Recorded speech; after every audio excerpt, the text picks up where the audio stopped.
Hi, Leho, Taytay, and Shensa. My name is Margar. I'm 41 years old from Bulacan. I'm single. I have no kids. And I'm vocational graduate as caregiver. And I take care of elderly. I work in Hong Kong 10 years. My first employer is 4 years and my second employer is 6 years. I serve mama and yeye. I take care yeye and mama, and I cooking for them, and I do housework, cleaning, laundering, and marketing.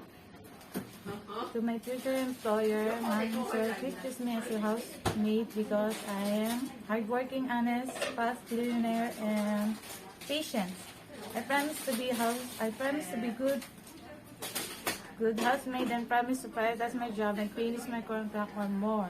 Thank you, Mom and Sir. Looking forward to work with you. Thank you.